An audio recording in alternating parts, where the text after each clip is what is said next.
Alright guys, the second trailer for Spider-Man Brand New Day finally gives us a much clearer picture of what this movie is really trying to do.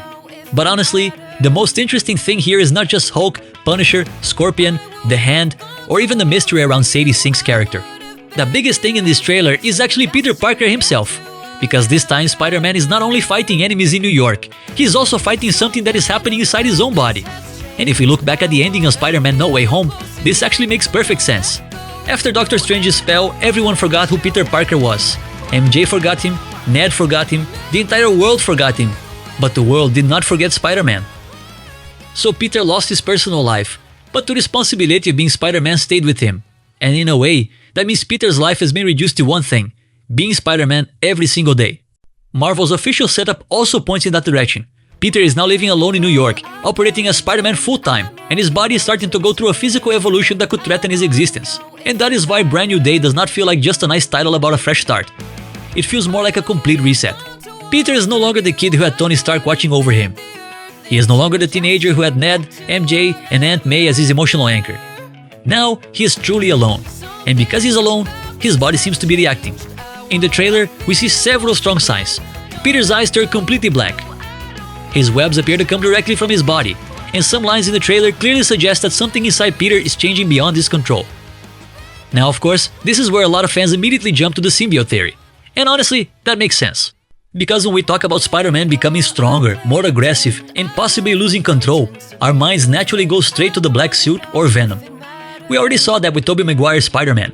When Peter bonded with the symbiote, his strength increased, but emotionally, he became darker and more unstable. But in this movie, I do not think the symbiote is the only possible answer. In fact, it may not even be the cleanest answer. Because the official description focuses on one specific idea: physical evolution. That sounds less like something from the outside attaching itself to Peter, and more like something inside his own biology starting to evolve too far. So what if Peter's problem in this movie is not the symbiote? What if the spider DNA inside his body is mutating in a way he can no longer control? If that is the case, then the conflict becomes much more personal, because Peter is not just fighting a villain, he is fighting his own body. And that makes Bruce Banner's role in this trailer extremely important. Banner is not just here for a big MCU cameo, he is the one person who truly understands what it means to live with a body that can become dangerous. Bruce spent years being afraid of turning into Hulk. Then, in Avengers Endgame, he found balance through Smart Hulk, combining Bruce Banner's mind with Hulk's strength. But in this trailer, that balance seems to break. We see a device on Banner's arm, likely designed to suppress his gamma radiation, and when that device is damaged or removed, Hulk returns in a much more savage form. That creates a very clear parallel with Peter. Bruce has gamma radiation, Peter has spider DNA. Both of them have powers that made them heroes, but at some point those same powers can also become a threat to themselves and everyone around them. So when Peter asks about keeping the good parts and removing the bad parts, that is not just a random science question, that might be the emotional core of the entire movie. Peter wants to stay Spider-Man, but he does not want to lose Peter Parker in the process, and this makes Brand New Day feel very different from the previous MCU Spider-Man movies. In Homecoming, Peter wanted to prove that he was ready to be an Avenger. In Far From Home, Peter was trying to escape Tony Stark's shadow. In No Way Home, Peter learned that being Spider-Man means he may have to lose everything. But now, in Brand New Day, the question changes. It is no longer, is Peter Parker worthy of being Spider-Man? The real question is, how much of Peter Parker has to disappear for Spider-Man to keep existing? And that is where the outside threats start to matter. One of the most obvious threats in the trailer is the return of Mac Gargan, also known as Scorpion. This is important because Mac Gargan was already planted all the way back in Spider-Man Homecoming. He appeared in the post-credits scene, clearly holding a grudge against Spider-Man. But after that, Marvel left the story untouched for years. So if Scorpion finally returns as a real threat in this movie, then Brand New Day is basically paying off something that started a long time ago. But the interesting part is that Scorpion does not look like a simple street-level criminal anymore. From what we can see, he has a full suit and a mechanical tail. So the big question is, who gave him that technology? Some theories point to Oscorp, some point to Tombstone. Some think it could be another criminal organization operating in New York. But for now, that is still speculation. What matters is this: if Scorpion has that kind of tech, then New York's criminal world is becoming more dangerous. This is not just random crime anymore. Someone is arming Spider-Man's enemies. And this connects directly to the Department of Damage Control. The GODC has appeared several times in MCU as an agency that monitors superhuman incidents, but in this trailer, they seem much more aggressive. They are not just cleaning up damage anymore. They seem to be hunting something they do not fully understand. There is even a line about a threat they cannot see, and that brings us to the mystery character played by Sadie Sink. Now, this is the part where we need to be careful. A lot of fans believe Sadie Sink might be playing Jean Grey. The reason is simple. The trailer shows some kind of psychic shockwave or mental force that freezes people in place. That visual immediately makes fans think about mutants, especially characters with telepathic or psychic powers. And since the MCU is clearly moving toward the mutant era after the multiverse saga, it would make sense for Marvel to start planting important mutant characters now. But we have to be honest here, there is still no official confirmation that Sadie Sink is Jean Grey. So the safer way to look at it is this. The trailer strongly suggests that her character has some kind of power connected to the mind, the body, or human consciousness. If she is a mutant, then Brand New Day could become one of the first bridges into the next era of the MCU. But even if she is not Jean Grey, her character still feels extremely dangerous for Peter.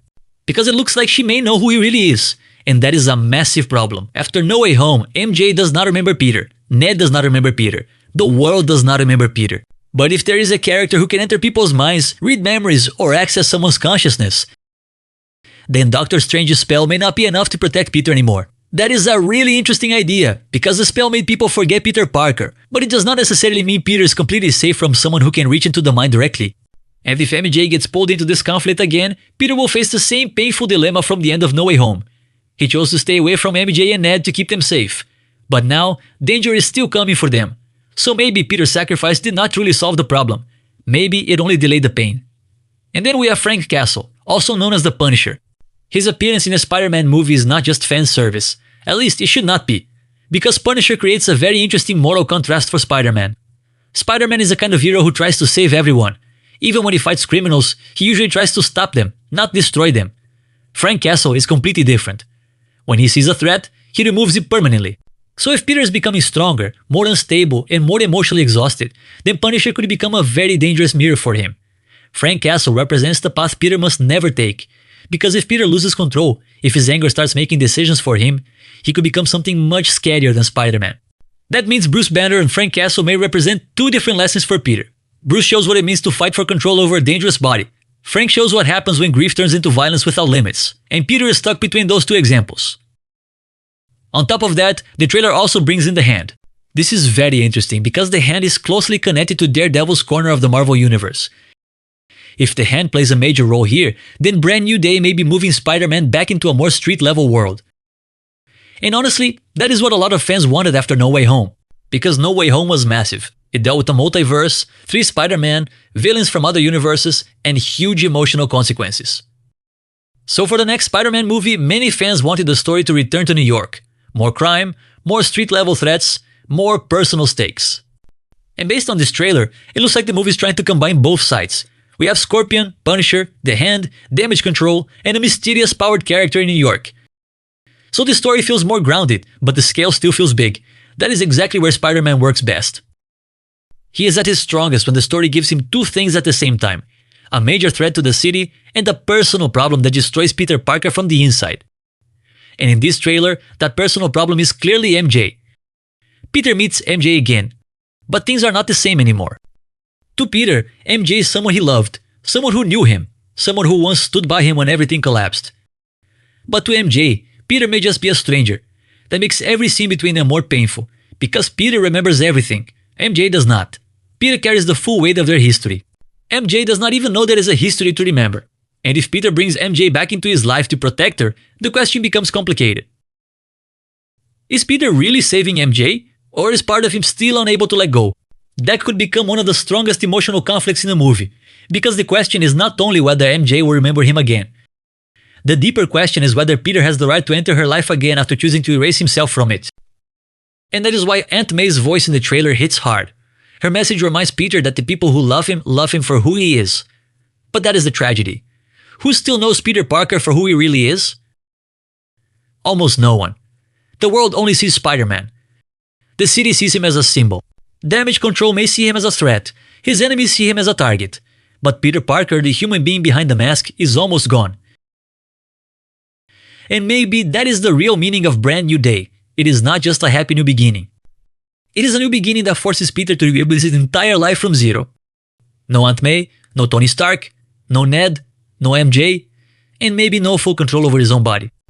So the trailer is really asking one big question. Can Peter Parker still be himself when the entire world only needs Spider-Man? If the movie is brave enough to explore that idea, then Brand New Day could become the most mature chapter for Tom Holland Spider-Man. Because this time Peter is not only fighting villains, he is fighting the consequences of every choice he has ever made. He chose to save everyone in No Way Home, but the price was his own life. He chose to stay away from MJ and Ned, but danger is still finding them. He chose to become Spider-Man full-time, but now his body may be evolving beyond his control. And from this second trailer, I do not think the biggest question is, who is the real villain? The better question is, if Peter Parker keeps disappearing, can Spider-Man still be a hero? Because Spider-Man is not just a suit. He is not just the webs. He is not just the strength. Spider-Man works because Peter Parker is inside that mask, a normal person who keeps trying to do the right thing, even when doing the right thing keeps destroying his life. And if Brand New Day really wants to push Spider-Man into a new era, then this movie has to answer one thing. Can Peter Parker still have a life of his own? Or is he destined to be Spider-Man forever? For me, that is why this trailer is more interesting than just a collection of cameos. Hulk, Punisher, Scorpion, The Hand, and Sadie Sink's mystery character are definitely exciting. But the emotional core is still Peter. Peter alone. Peter changing. Peter afraid of hurting the people he loves. And Peter slowly realizing that his biggest enemy this time may not be someone outside. It may be the pressure he has been carrying inside himself for years. So now, I want to hear your thoughts. Do you think Peter's transformation is connected to the symbiote, a spider DNA mutation, or something Marvel is setting up for the mutant era? Drop your theory in the comments, because if this direction is true, Spider-Man Brand New Day may not just be the fourth Spider-Man movie. It could be the beginning of the hardest chapter in Peter Parker's life.